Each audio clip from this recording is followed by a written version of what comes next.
السلام عليكم ورحمة الله وبركاته يا شباب. اليوم عندي لكم شرح كيف تتداولون في منصة اكسبرت اوبشن، واموركم باذن الله بتكون طيبة، واعلمكم يعني اساسيات خفيفة وكذا وانتم برضو تعلموا.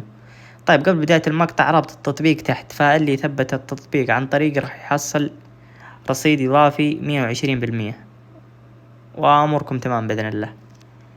وبس والله خلوكم مع الشرح. طيب قبل كل شيء انتم راح يكون عندكم التطبيق ملخبط للي جديدين، فاللي بغاه منك تروح تضغط علامة الإعدادات هذه. يمكن بيكون عندك هنا الأشخاص، فالأشخاص مشكلة، وخرهم، تضغط على علامة الفيس هذا.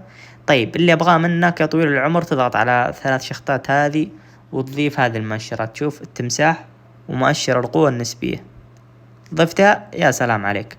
أول ما تضيفها راح يطلع لك الخطين هذا، الأخضر والأحمر، والثلاث خطوط اللي فوق.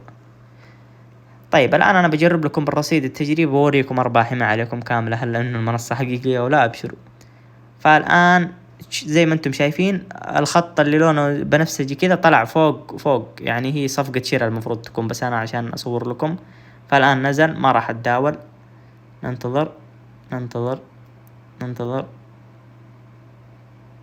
حلو، ننتظر لين يطلع. يا سلام، الآن طلع. نقول بسم الله ونحط صفقة شراء. زي ما انتم شايفين ربحناها، امورنا طيبة الحمد لله. وبس والله هذا هو الشرح. واذا نزل تحت وتعدى الخط الاخضر على طول تحط صفقة بيع. انا ما ابغى احط صفقة بيع لانه ما راح ينزل الان. زي ما انتم شايفين فوق كلها صفقات شراء المفروض تكون.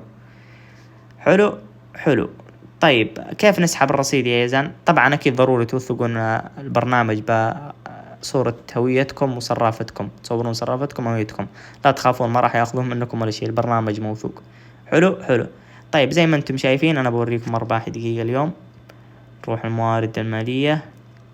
ترى خسرت من قبل يا شباب، فلا حد يطمع. انا تعلموا الاساسية وكذا باذن الله، يعني بتكون اموركم كلها ارباح.